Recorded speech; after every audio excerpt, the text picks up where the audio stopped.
Bismillahirrahmanirrahim. Assalamu alaikum. I am Dr. Sabra Sharif, working as AP Medicine in Medical Unit 3. Dear students, hope all of you are fine and protected and well at home. Today I am going to brief you regarding hypothyroidism. Hypothyroidism. What is definition of hypothyroidism? It is a clinical syndrome resulting from a deficiency of thyroid hormones. There is a generalized slowing down of the metabolic process, and there are different manifestations in different age groups. In newborns infants, known as cretinism. In adolescent, it manifests as short stature, mental retardation, and precocious puberty. While in adults, they manifest with hypertension, pericardial effusion, dry skin, coarse features, constipation, and lot of other symptoms which I will discuss in coming slides. The symptoms are largely reversible after therapy. This is the slide showing the regulation of thyroid hormone synthesis. Mostly, the thyroid hormone synthesis is under control of hypothalamus and pituitary, and it is under feedback mechanism, both negative as well as positive. The hypothalamus release thyroid releasing hormone, and this thyroid releasing hormone act on the pituitary. Anterior pituitary thyroid stimulating hormone is released from there, and this thyroid stimulating hormone which is released from the pituitary act on the thyroid gland. The thyroid gland synthesize T4 and T3, and after release of these hormones from thyroid into the circulation, some of the hormone is bound to the protein, mostly albumin and thyroglobulins, and some hormones remain in free form. It is the free hormone which is biological active, and the upregulation and downregulation of this thyroid hormone synthesis depend upon the level of these free hormones. If the levels are low, it stimulates production of excessive hormone, and vice versa. Now I will discuss regarding etiology of hypothyroidism. Hypothyroidism can be due to primary causes, secondary, tertiary, peripheral resistance, drug, and transient. Primary disorder is usually due to thyroid failure. Primary disorder is usually due to thyroid failure. The problem is in the thyroid gland itself. Secondary causes due to pituitary thyroid stimulating hormone deficiency. It occurs due to various pituitary disorders like pituitary adenoma, pituitary apoplexy, infiltrative disorders like sarcoidosis, other autoimmune disorders, and tuberculosis. Tertiary hypothyroidism. It is very rare and it occurs due to hypothalamic deficiency of thyroid releasing hormone. Then, some causes of hypothyroidism, although very rare, are due to peripheral resistance to the action of thyroid hormone. Then, drugs can also lead to deficiency of thyroid hormones. I will discuss them in next coming slides.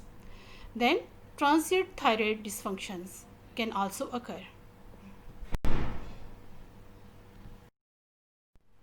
Now I will discuss the causes one by one. Regarding primary gland failure, the causes may be congenital. Congenital abnormalities like Daiichi syndrome can result in hypothyroidism. Then autoimmune destructions like Hashimoto's thyroiditis can result into hypothyroidism. Iodine deficiency as well as infiltrative diseases like tuberculosis, sarcoidosis can result in hypothyroidism. Central causes of hypothyroidism: hypothalamic or pituitary dysfunction, characterized by inappropriately normal or low levels of thyroid stimulating hormone relative to the insufficient thyroid hormones. Then, causes of transient thyroid dysfunctions. Transient thyroid dysfunction can result postpartum. It may be due to subacute thyroiditis, silent thyroiditis, and sometimes thyroiditis is associated with thyroid stimulating hormone receptor blocking antibodies.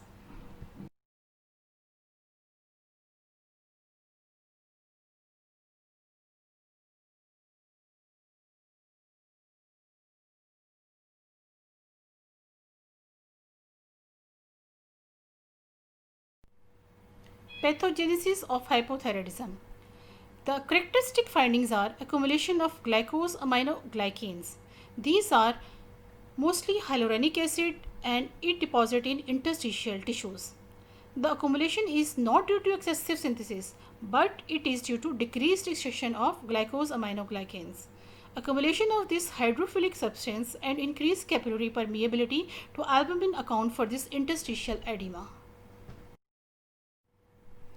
Now I will discuss the clinical presentations, how these hypothyroid patients manifest to the clinicians.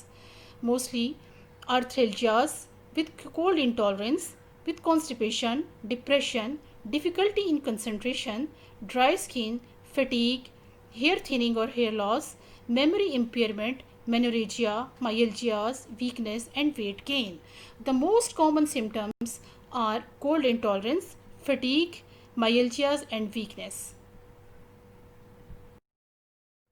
The most important signs which are present in hypothyroid patients are bradycardia, coarse facies, cognitive impairment, delayed relaxation phase of deep tendon reflexes, diastolic hypertension, edema, goiter, hypothermia, macroglossia, periorbital edema, pleural and pericardial effusions.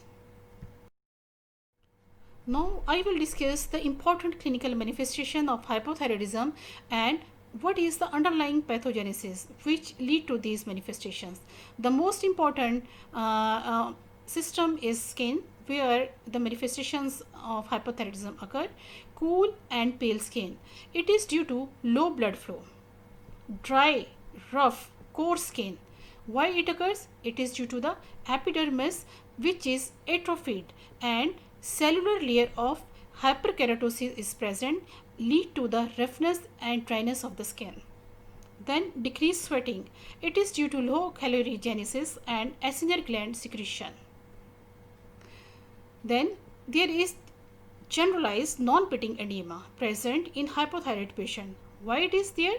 It is known as mixed edema and it is due to the infiltration of the skin with glycosaminoglycans and associated water retention.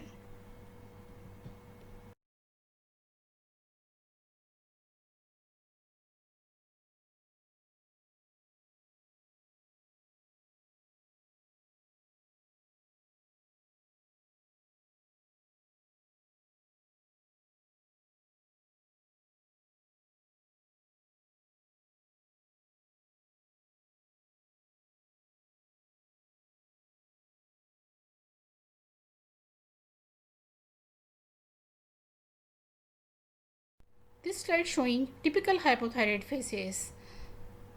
There is thinning of eyebrows, lateral eyebrows, pale skin, coarse faces and periorbital puffiness and pale looks.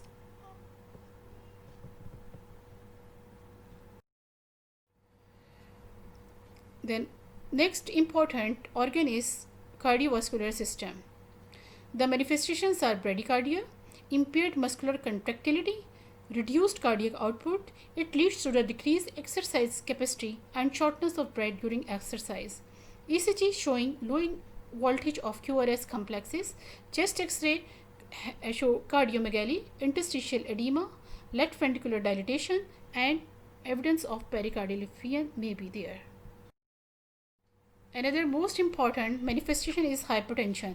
It is due to increased peripheral vascular resistance. In normotensive patients, BP increases very small. The blood pressure of patient with established hypertension may increase further with the development of hypothyroidism. Important respiratory manifestations: fatigue, shortness of breath on exertion and decreased exercise capacity. It is due to impaired respiratory function and also due to cardiovascular involvement. Hypoventilation. It is shallow and slow respiration. Why it is? It is due to respiratory muscle weakness and also due to decreased pulmonary response to hypoxia and hypercapnia. Obstructive sleep apnea is also very common in hypothyroid patient and it is due to mechanical cause and it is usually due to macroglossia.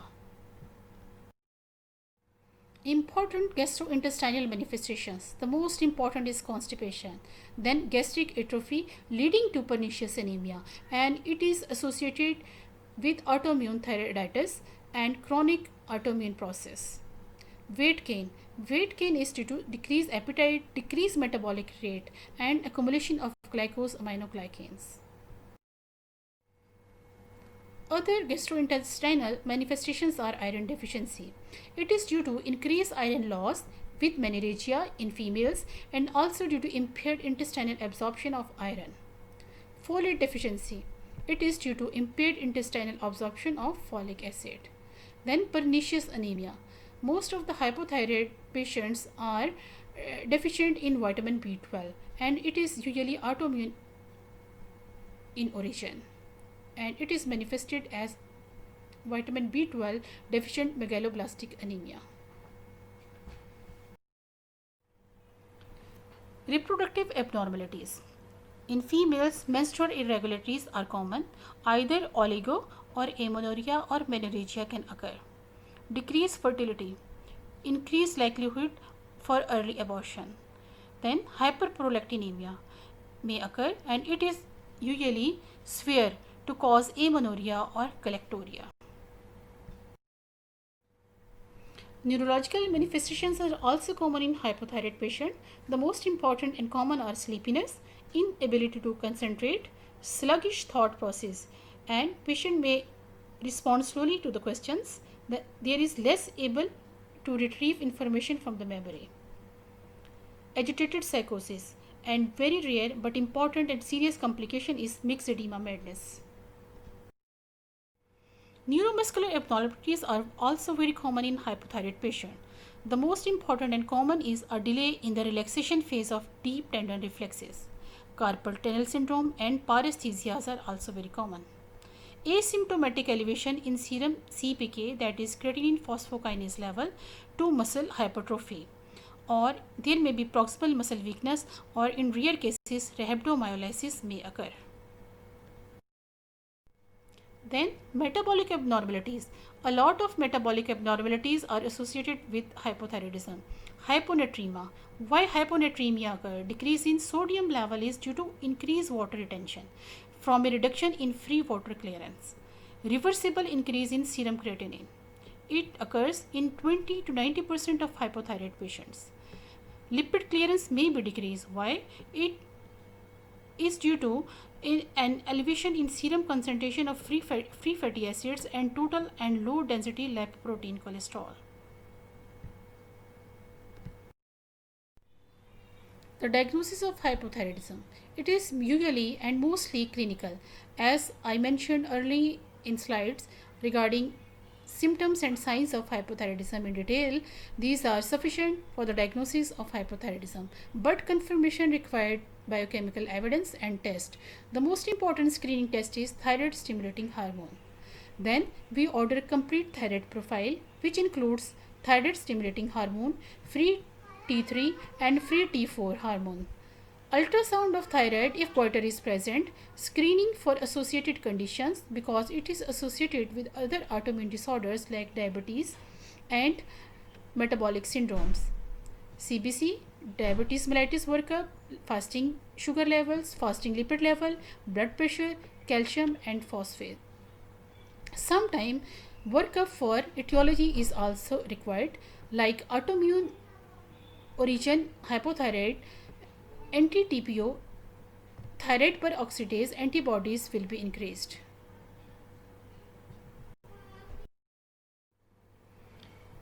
Treatment of hypothyroidism. Treatment is usually based upon replacement of the deficient hormone, that is thyroxine. Treatment is given in form of levothyroxine. The brands which are available are thyroxine and Thyronorm. It is converted to T3 intracellularly. It is given in a once a daily dose, usually 1 hour before breakfast on empty stomach. And half-life of this medicine is 7 days. It is well absorbed and important drug interactions with calcium and iron. If calcium and iron supplements are required, they should be given at dinner or lunchtime. They should not be combined with levothyroxine dose. And it is monitored by following serum TSH and free T4 levels, usually done after 8 weeks. This is very important slide. It demonstrates levothyroxine dosing guidelines for hypothyroidism patient in adults. the target population and different dosing. In non-pregnant patients, 1.6 microgram per kg per day initial dose. In older patients but with known or suspected cardiac diseases, the dose is reduced and we increase gradually. 25 or 50 microgram daily starting dose, increase by 25 microgram every 3 to 4 weeks until full replacement dose is reached. Then special category in pregnancy, increase to 9 doses weekly. We give one extra dose on 2 days of the week at earliest knowledge of pregnancy, and she should be referred to endocrinologist. In patients also in a very different and special category known as subclinical hypothyroid patients, if the TSH is less than 10 and if TSH is more than 10. If the TSH is less than 10, we have to start with low dose 50 microgram daily, increased by 25 microgram daily every 6 weeks until TSH is within normal range, that is 0.35 to 5.5 milliunits per liter. And if TSH is more than 10 milliunits per liter, the required dose is 1.6 microgram per kg as in other adults. Treatment or replacement with triiodothyroxine or T3 is usually not done, and it is unsatisfactory due to rapid absorption, its short half-life and transient effect. Thank you so much, dear students, for your attentive and patience listening. Thank you so much.